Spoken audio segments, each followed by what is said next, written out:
Hello बच्चों, आप सभी का स्वागत है द वायरल साइंस शो में। और आज मैं आपके लिए लेके आ गई हूँ इस छोटी सी क्लास में आपके मोशन चैप्टर से बहुत सारे क्वेश्चन। ये जो आपका मोशन चैप्टर है ना, एक बहुत टफ चैप्टर माना जाता है, लेकिन बच्चों बहुत, अगर हम बात करें, ये बहुत इंपॉर्टेंट है। आप किसी भी एग्जाम में बैठ रहे ना, मोशन चैप्टर से हमेशा क्वेश्चन बनता है अगर वहां पे साइंस आ रही है तो लेके चलते हैं यहीं पर कि भाई क्या क्या क्वेश्चन यहाँ से आते हैं। सारे क्वेश्चन आपके यहाँ पर कवर करवा दूंगी मैं, जो आपके बात करें वनडे एग्जाम में आते हैं। आइए एक एक क्वेश्चन को यहाँ पर कवर करते हैं हम मोशन में। फर्स्ट क्वेश्चन की आज हम यहाँ पे बात करें तो पहला क्वेश्चन आपके सामने है। क्या पूछा जा रहा है, ध्यान से देखेंगे कि क्वेश्चन को समझते हुए चलेंगे। पूछे which of these are the vector quantity, ठीक है। यहाँ पे आपसे पूछा जा रहा है कि इसमें से कौन सी एक सदिश राशि है, ठीक है। यहाँ पे आपसे पूछा जा रहा है कि एक आपकी सदिश राशि यहाँ पर कौन सी है। सदिश राशि देखो क्या होती है बच्चों, ऐसी राशि जिसमें क्या हो, जिसमें दिशा यानी डायरेक्शन भी हो और साथ साथ उसका परिमाण भी हो यानी मैग्नीट्यूड भी हो, ठीक है। तो आप याद रखिएगा कि जिसमें डायरेक्शन और प्लस बच्चा मैग्नीट्यूड भी है, ठीक है, मैग्नीट्यूड भी है, उस राशि को हमेशा हम क्या कहते हैं, उसे हम हमेशा बच्चों याद रखिएगा कि वेक्टर क्वांटिटी कहते हैं। यहाँ पे स्पीड, वॉल्यूम, वर्क ये सभी स्केलर क्वांटिटी है। क्या है? स्केलर यानी अदिश राशि है। एक्सेलरेशन यहाँ पे सदिश हो जाएगा, ठीक है, सदिश हो जाएगा। कुछ सदिश राशियों के नाम मैं यहाँ पे इंपॉर्टेंट आपके लिख रही हूँ, जो सदिश है यानी वेक्टर है। ध्यान से सुनिएगा। एक तो आपसे पूछा जाता है फोर्स याद रखिएगा, सदिश है, ठीक है। दूसरा यहाँ पे एक्सेलरेशन हो गया, त्वरण हो गया। वेलोसिटी बहुत बार पूछा जाता है, वेलोसिटी भी याद रखिएगा। तीसरा यहाँ पर मोमेंटम याद रखिएगा, मोमेंटम यानी संवेग, ठीक है, मोमेंटम आपका पूछ लिया जाता है। और अगर ऐसे ही आगे चले बच्चों तो आपको याद रखना है कि जो है यहाँ पे एक्सेलरेशन आपके सामने है। अगर आपसे पूछ ले कि इलेक्ट्रिक करंट, अच्छा इलेक्ट्रिक करंट आप सब कंफ्यूज रहते हैं कि इलेक्ट्रिक करंट कैसी राशि है। याद रखिएगा इलेक्ट्रिक करंट आपकी एक अदिश राशि होती है। तो कुछ इंपॉर्टेंट सदिश और अदिश राशि मैंने यहाँ पर लिख दी है, इसे अपने एग्जाम में आप याद रखेंगे। अगले क्वेश्चन में यहीं से बढ़ेंगे, ठीक है। अगला क्वेश्चन आपके सामने है, पूछा जा रहा है कि इन सर्कुलेशन मोशन, वृत्ताकार गति में क्या होता है। Direction of motion is fixed, direction of motion is change, acceleration is change, velocity is constant. क्या होता है? तो देखो वृत्ताकार गति का मतलब क्या होगा कि कोई चीज ना ऐसे सर्कुलर पाथ पे मूव कर रही होगी। पहले एक अगर हम सर्कल बना ले तो कोई अगर मान लो यहाँ पे ऑब्जेक्ट है ना, ये ऑब्जेक्ट ऐसे ऐसे ऐसे सर्कुलर पाथ पे क्या कर रहा होगा, मूव कर रहा होगा। अब ध्यान से देखो, जब यहाँ पे है तो इस डायरेक्शन में, यहाँ पे है तो इस डायरेक्शन में, यहाँ पे गया तो इस डायरेक्शन में, यहाँ पे गया तो इस डायरेक्शन में, यानी कॉन्टिन्यूसली अपने डायरेक्शन को, दिशा को चेंज कर रहा है। तो आंसर यहाँ पे आएगा कि बी ऑप्शन सही जाएगा, direction of motion change continuously, ठीक है। क्लियर रहेंगी बातें? आगे अगर चलूं, अगला है कि भाई एक्शन रिएक्शन फोर्स क्या होता है। याद रखिएगा न्यूटन के तीसरे नियम को, ठीक है, न्यूटन्स थर्ड लॉ को एक्शन रिएक्शन लॉ कहा जाता है। मैं तीनों ही नियम आज करवा दूंगी, ठीक है, पहला दूसरा तीसरा, तीन ही नियम है, चौथा कोई नहीं, याद रखेंगे। तो यहाँ पे याद है बच्चा कि एक्शन रिएक्शन लॉ क्या होता है। बच्चा एक अगर हमने जो है क्या किया, दीवार पे हिट किया, ठीक है, तो दीवार पे अगर हमने हिट किया तो जितनी तेज हिट करेंगे उतनी ही चोट लगेगी। यानी ये दो जो डिफरेंट बॉडीज है ना, यानी दीवार और मेरे हाथ दोनों के बीच में कार्य हो रहा है। तो ये हमेशा याद रखिएगा, दो डिफरेंट बॉडीज के बीच में ये एक्ट करती हैं, ठीक है। अगले क्वेश्चन पे चलते हैं। अगला क्वेश्चन है बच्चों, इनमें से किसका जड़त्व सबसे अधिक होता है। Which one has the highest inertia. Inertia याद रखिएगा बच्चा, जिसका मास ज्यादा होता है उसका इनर्शिया ज्यादा होगा। तो एक पिन है, एक इंकपॉट है, आपकी फिजिक्स की बुक है जो 12th में बहुत मोटी होती है, या बच्चा बात करें आपका शरीर है, तो किसका मास ज्यादा होगा। जिसका मास ज्यादा उसका इनर्शिया ज्यादा। तो हमारे इनमें अगर हम कंपेयर करें तो हमारे बॉडी का मास ज्यादा होगा तो उसका इनर्शिया भी ज्यादा होगा। अगले क्वेश्चन की ओर बढ़ेंगे। अगला है कि भाई 1 मीटर की दूरी पर रखे 1 किलोग्राम द्रव्यमान वाले दो पिंडों के बीच का गुरुत्वाकर्षण बल क्या होगा। गुरुत्वाकर्षण बल होता है F बराबर G m1 m2 अपॉन में r स्क्वायर, ठीक है।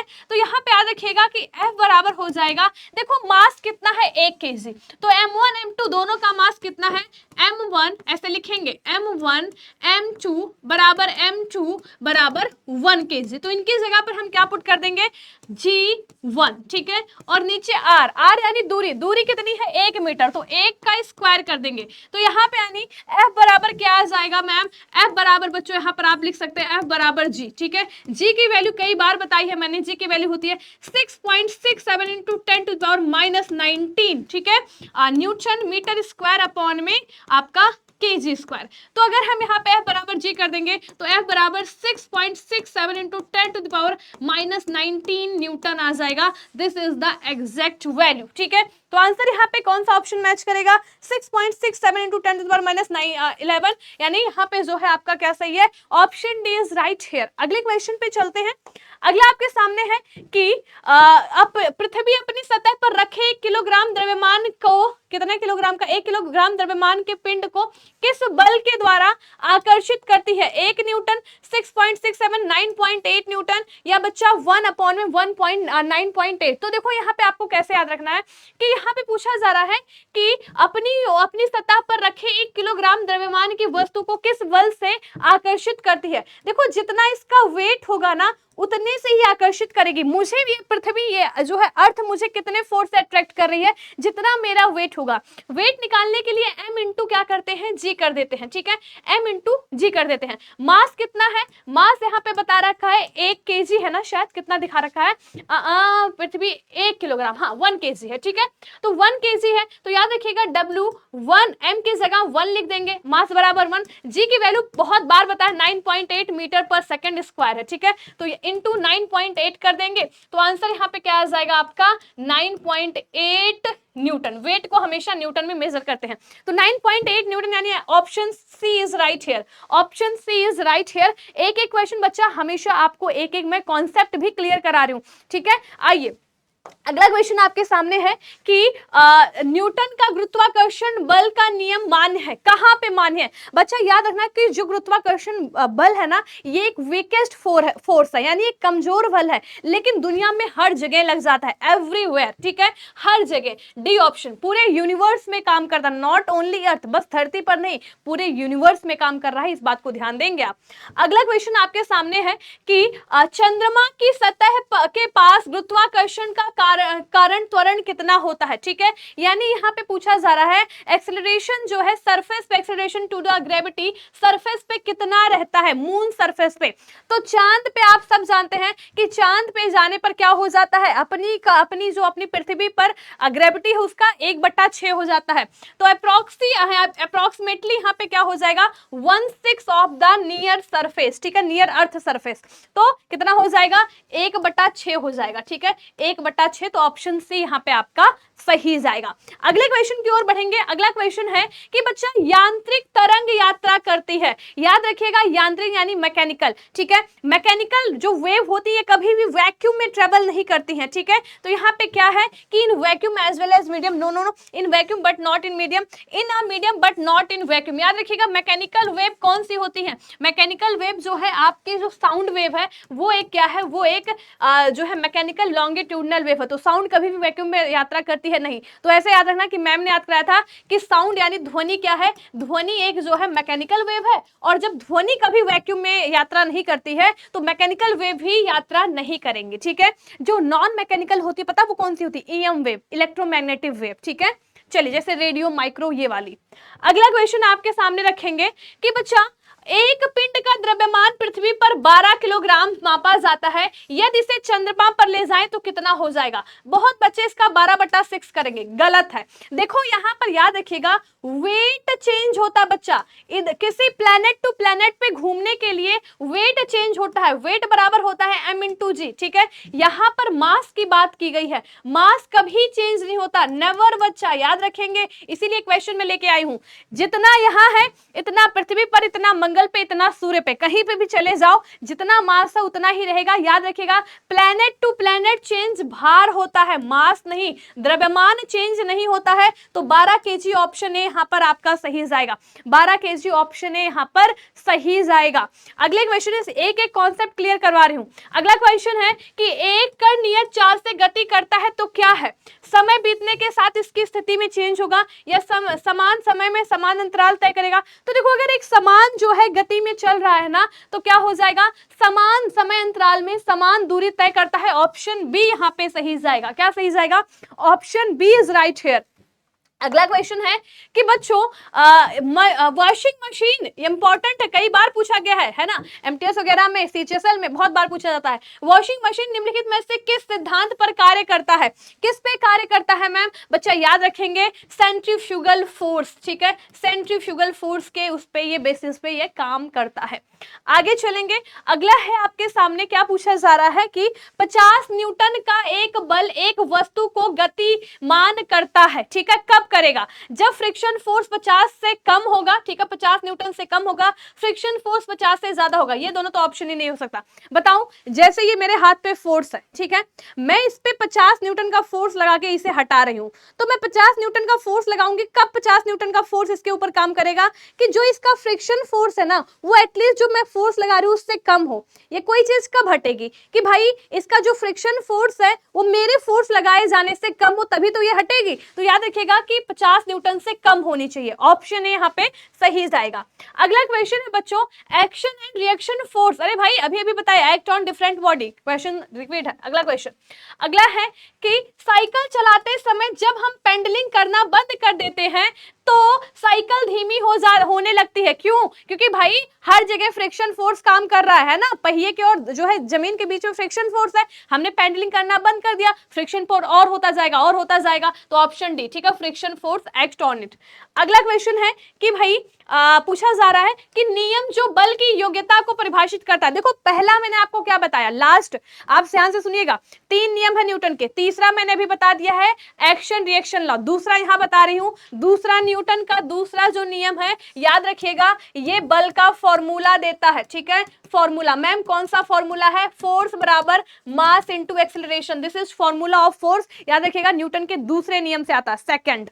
अगले पे चलेंगे, अगला है कि एक कण त्रिज्या के एक गोल पथ में घूम रहा है, ठीक है, यानी जो है याद रखिएगा कि एक गोला बना लेते हैं पहले, ठीक है, सुंदर सा, चलिए ये गोला बन गया, इसकी त्रिज्या बच्चा आर है, ठीक है। आपसे पूछा जा रहा है कि आधे घेरे के बाद विस्थापन होगा, मान लो ये यहां से चलना शुरू किया, कोई पिंड है यहां से चलना शुरू किया, ये आधा चल के गया यहां तक बी पॉइंट तक, अगर पूछा जा रहा है कि यहां से यहां तक का विस्थापन क्या होगा? विस्थापन हमेशा आपको पता है कि मिनिमम दूरी होती है, तो इसके और इसके बीच में सबसे मिनिमम दूरी होगी कि हम डायरेक्ट चले जाएं।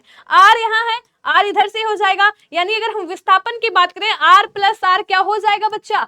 आर प्लस आर, यानी 2r यहाँ पे सही आंसर आ जाएगा, ठीक है। डिस्प्लेसमेंट हमेशा न्यूनतम दूरी होती है, तो आंसर यहाँ पे 2r यानी सी ऑप्शन आपका सही जाएगा।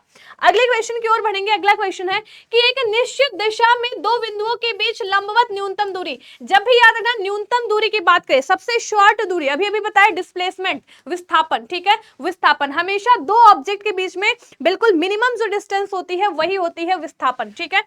अगले पे आएंगे, अगला है किसी वस्तु के विस्थापन की दर या एक निश्चित दिशा में प्रति सेकंड वस्तु द्वारा तय की गई दूरी कहलाती है, ठीक है। ध्यान से सुनिए, यहाँ पे पूछा जा रहा है किसी वस्तु के विस्थापन की दर, ठीक है, यानी विस्थापन की दर का मतलब क्या है बच्चों कि आपका जो है डिस्प्लेसमेंट अपॉन में टाइम, ठीक है। तो डिस्प्लेसमेंट अपॉन में टाइम बराबर क्या होता है? डिस्प्लेसमेंट अपॉन में टाइम बराबर आपको बताए वेलोसिटी, ठीक है, वेलोसिटी यानी यहाँ पे याद रखिएगा वेग, ठीक है, जबकि यहीं पे याद रखिएगा डिस्टेंस, आप मैथ में भी पढ़ते हैं दूरी, दूरी बटा होता है बच्चा जो है दूरी नहीं, आप लिखिए चाल, चाल बराबर होता है यानी स्पीड बराबर होता है दूरी बटा समय, ठीक है, दूरी बटा समय। तो आप याद रखेंगे कि दूरी बराबर होता है, चाल बराबर होता है दूरी बटा समय, लेकिन जो वेलोसिटी वेग बराबर होता है डिस्प्लेसमेंट बटा समय, ये आप याद रखेंगे। तो वेलोसिटी यानी वेग आपका यहाँ पर ए ऑप्शन सही जाएगा। अगला क्वेश्चन है आपके सामने, किसी दिए गए समय अंतराल में वस्तु द्वारा तय की गई मार्ग की लंबाई दूरी कहलाती है, ऑप्शन आएगा यहाँ पे सी ऑप्शन, ठीक है, समय लगाकर कुछ लंबाई चल गए तो दूरी है। अगला क्वेश्चन आपके सामने है कि जब कोई वस्तु एक वृत्ताकार मार्ग पर गति करती है तो उसकी गति कहलाती है, क्या कहलाएगी भाई? वृत्तीय गति, सर्कुलर मोशन। अगला क्वेश्चन है कि निम्न में से कौन सा ग्राफ पॉसिबल नहीं, which one is not possible, ठीक है। कैसे याद करोगे? देखो बच्चों, आप मुझे बताइए, ये वाला जो पोर्शन है ये वेग दर्शा रहा है और ये वाला पोर्शन टाइम दर्शा रहा है, ठीक है। सी ऑप्शन को बहुत ध्यान से देखो, इस ऑप्शन का मतलब ये है कि टाइम यहाँ पे रुका हुआ है और वेलोसिटी धीरे धीरे धीरे धीरे यहां तक वेलोसिटी बढ़ गई। आप मुझे बताइए क्या ये पॉसिबल है कि टाइम रुक जाए, मतलब टाइम 1 सेकंड है तो 1 सेकंड हो और वेलोसिटी बढ़ते जाए? कभी ऐसा पॉसिबल है कि टाइम रुक जाए? टाइम कभी रुका है आज तक? टाइम किसी के लिए नहीं रुकता, तो इसीलिए ये जो है गलत है, ये पॉसिबल नहीं है। This graph is not possible. कभी ऐसा पॉसिबल है कि भाई टाइम रुक जाए और जो है टाइम रुक जाए और किसी की पोजीशन चेंज होती जाए? टाइम कभी नहीं रुकता है बच्चा। अगला क्वेश्चन है कि न्यूटन की गति के पहले नियम, गति का दूसरा नियम हो गया है, गति का तीसरा नियम होगा, पहला नियम भी बता देती हूँ। पहले नियम को गति के जो है यानी न्यूटन के या मोशन के पहले नियम को बच्चा मोशन जो है इनर्शिया, लॉ ऑफ इनर्शिया कहा जाता है, ठीक है। हालांकि यहाँ पे है न्यूटन की गति के पहले नियम के अनुसार एक चलती वस्तु जिस पर असंतुलित बल द्वारा कार्य नहीं किया जाए। तो देखो न्यूटन का पहला नियम इनर्शिया का नियम है। वो कहता है कोई चीज चल रही है तो चलती रहेगी, कोई चीज रुकी है तो रुकी रहेगी, जब तक उस पर कोई हम एक्सटर्नल फोर्स नहीं लगाएंगे। तो यहाँ कह रहा है कि अगर कोई चीज चल रही है उस पर एक्सटर्नल फोर्स ना लगाएं तो क्या होगा, वो चलती जाएगी। तो याद रखिएगा रिमेन इन मोशन, ठीक है, गति में बनी रहेगी, ठीक है। याद रखिएगा न्यूटन की गति के पहले नियम के अनुसार एक चलती वस्तु पर जिस पर असंतुलित बल द्वारा कार्य ना किया जाए तो वो चलती जाएगी चलती जाएगी चलती जाएगी। अगला है आपके सामने कि बच्चों कौन सा नियम समझाता है कि जब एक जादूगर मेज पर बर्तन और चश्मे के नीचे से मेज पोश खींचता है तो वह अपनी जगह से नहीं हिलता, ठीक है। मान लीजिए यहाँ पे मैं कोई टेबल बना दूं, ये टेबल है, इसके 3 पैर बना दूंगी, ठीक है, और यहाँ पे मैंने इसका कोई ऐसे कपड़ा लगा दिया, ठीक है। अब इस कपड़े पे ऐनक रख दिया, ठीक है, इस कपड़े पे इस मेज पे क्या कर दिया हमने, एक ऐनक रख दिया। बच्चा इस कपड़े को पकड़ के खींच लेंगे, इस कपड़े को पकड़ कर खींच लेंगे, ये चश्मा यहीं का यहीं रह जाएगा। ये इनर्शिया फर्स्ट लॉ बताता है, ठीक है। याद रखिएगा फर्स्ट लॉ को इनर्शिया कहते हैं, जड़त्व का नियम कहते हैं। अगला क्वेश्चन आपके सामने है कि Newton first law motion gives the inertia. Inertia कहां पे है, ये रहा, जड़त्व का नियम देता है, ठीक है, जड़त्व का नियम देता है। अगला क्वेश्चन आपके सामने है द्रव्यमान और वेग यानी मोमेंटम, ठीक है। मोमेंटम बराबर क्या होता है, मास इनटू वेलोसिटी, ठीक है। तो मोमेंटम कहां है, यहाँ पे सी ऑप्शन, ठीक है।